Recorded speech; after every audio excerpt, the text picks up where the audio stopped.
teman-teman, balik lagi sama saya Isyan Sori dari After Effects. Nah, kali ini kita mau rakit lagi satu buah PC. Ini yang menurut kita juga udah cukup banget buat di 2022. Jadi ini PC rakitan yang request dari salah satu subscriber kita.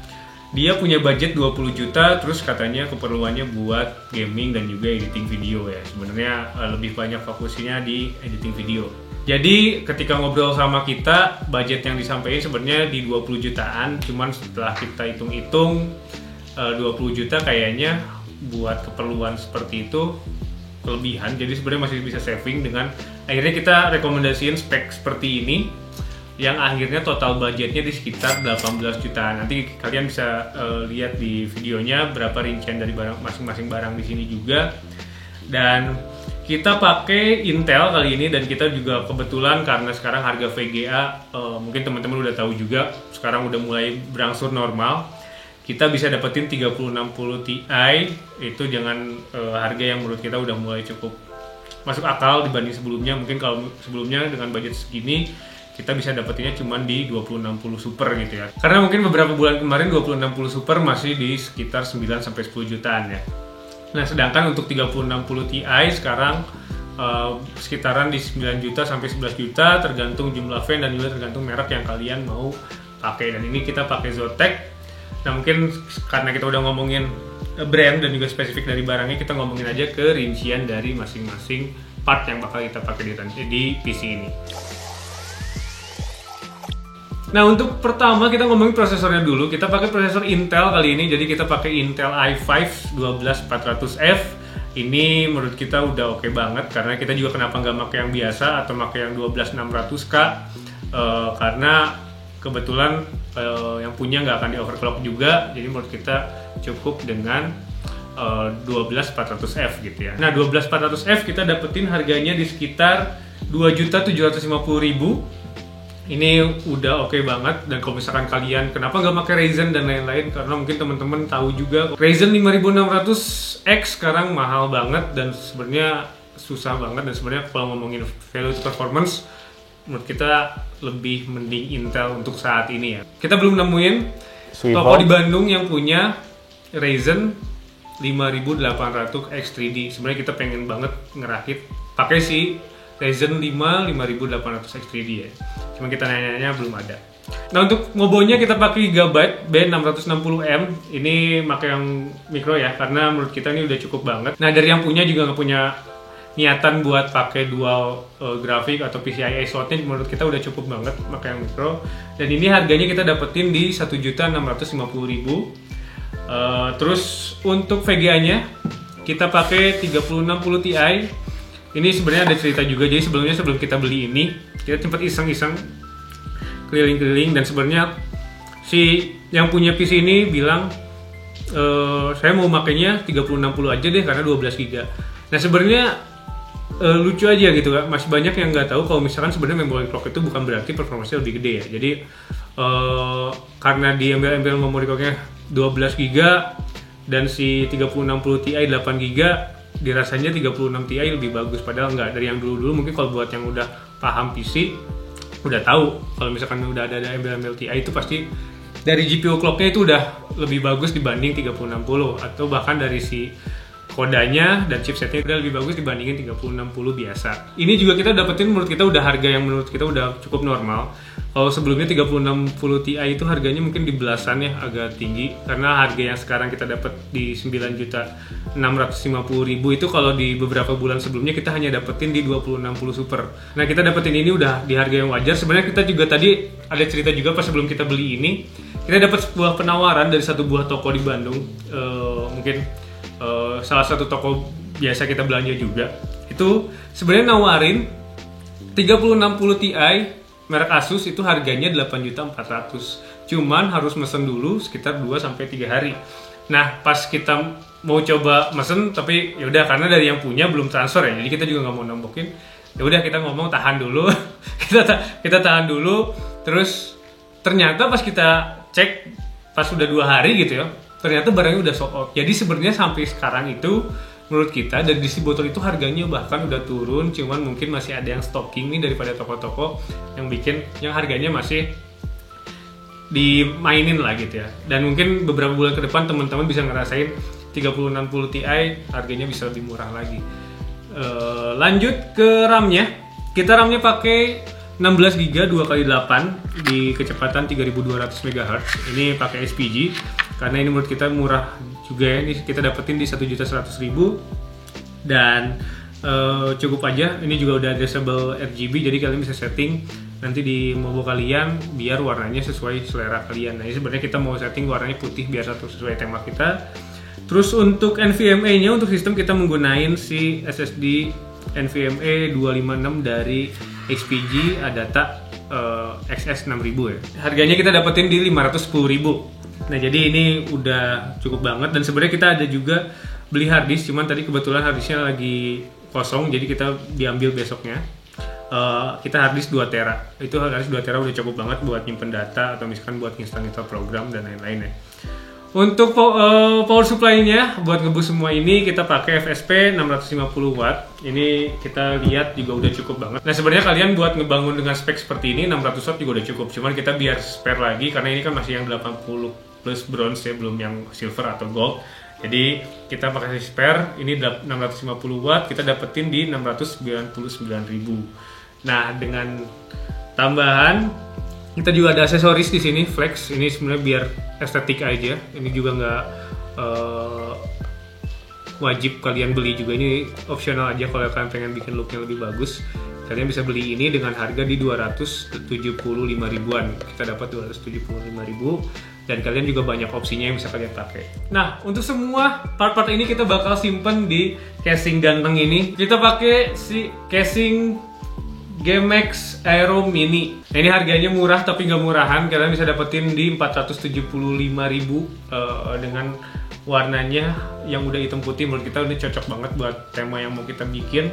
Udah hampir mirip-mirip NZXT lah, dengan kualitas yang bagus. Dan juga kalian udah dapetin 3 fan FRGB. Ini sebenarnya sayangnya fan-nya ini udah warna-warni di depan. Jadi mau kita pasang tema kita anti RGB hitam putih kurang dapat. Nanti mungkin kita obrolin sama yang punya apa mungkin kita ganti.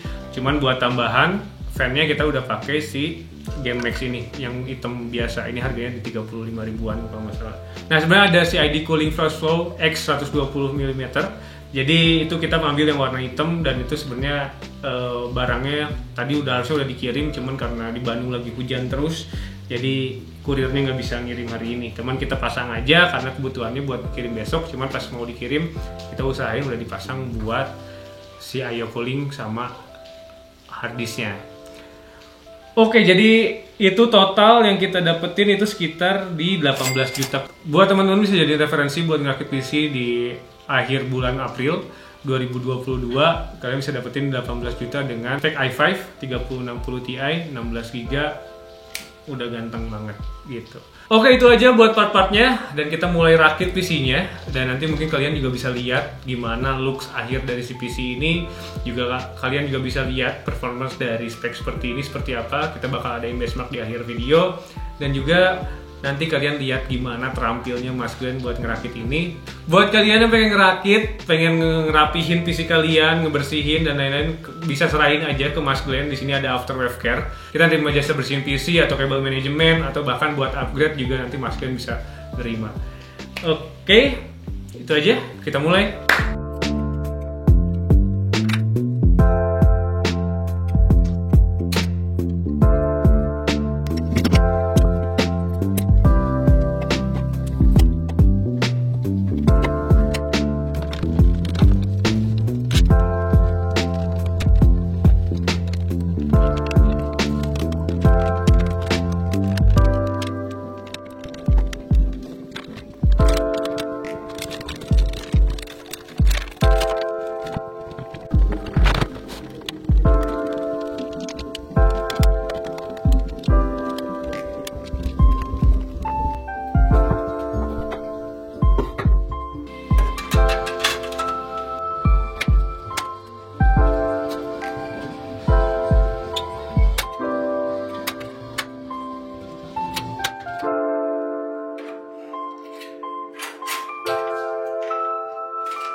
beres nih sebenarnya. Ini kita udah lewat 1 malam lah ya ngerakit ini karena kebetulan juga kayak di awal kita bilang kita masih nunggu IO coolingnya dan ini udah datang.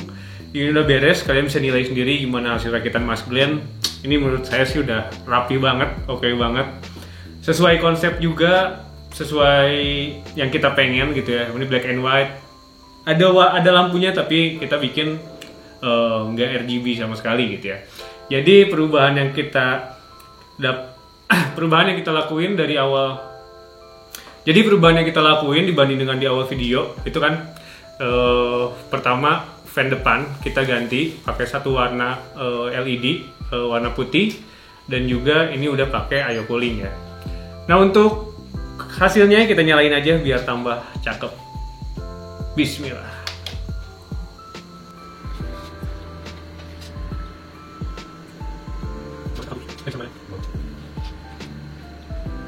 Nah memang tadi di awal saat PC ini baru nyala, untuk di RAM-nya RGB-nya bakal by default nyala.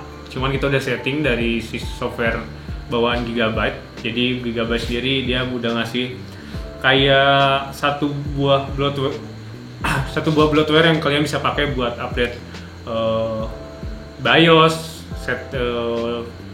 update BIOS dan semua aplikasi-aplikasi buat support di motherboard ini. Dan kita bisa setting jadi ini warna putih dan ini kalian bisa lihat. Cuma memang lampu dari si RAM-nya ini warnanya putihnya agak kebiruan ya. Jadi kurang putih sesuai yang kita harapin, cuman overall inilah looknya. Oke, nah kita udah lakuin beberapa benchmark. Nah kalian bisa lihat ini hasil benchmarknya dari si Cinebench. Untuk single core-nya ini cukup gede banget. Dan juga multi core-nya ini yang sebenarnya paling fantastis sih. Multi core-nya ini i5 12400F ini oke lah. Maksudnya dibandingin, bahkan ini kita bisa lihat bandingin dengan Ryzen atau misalkan atau i7 generasi sebelumnya ya. Nah untuk gaming ini bakal yang pasti ditunggu-tunggu sama kalian buat hasil benchmarknya. Dan ini memang menurut kita 3060 Ti memang banyak yang nyari pasti buat kalian, peruntukannya buat gaming. Dan cuman mohon maaf kita nggak ada footage saat kita main karena terkendala. Jadi kebetulan monitor yang ada di studio kita rusak, jadi kita nggak bisa benchmark FPS-nya karena yang ada di studio refresh rate-nya hanya 60, jadi ke limit. Nah ini sebenarnya kita cobain dengan monitor minjem, jadi ini cuma hasilnya kalian bisa lihat sendiri. Oke, nah untuk benchmarknya kita lakuin 2 resolusi yang kita pakai dan juga masing-masing resolusi kita setting ultra dan low. Jadi pertama kita cobain di COD Warzone kita dapetin 169 fps, untuk low-nya di 179 fps. Terus di PUBG-nya kita dapetin 180 fps untuk ultranya dan juga untuk settingan low. Ini bukan low aja ya, lowest tapi ini di 201. Dan juga untuk CSGO ya, ini CSGO sebenarnya udah overkill banget, kita dapetin di 317. Terus di GTA ini settingan ultra kita dapetin 188. Dan untuk Apex Legends kita dapetin 120 untuk settingan ultra dengan full semua efek nyala ya. Dan untuk settingan lows-nya kita dapetin di 200 fps. Lanjut kita ada game AAA, di sini ada Assassin's Creed Odyssey.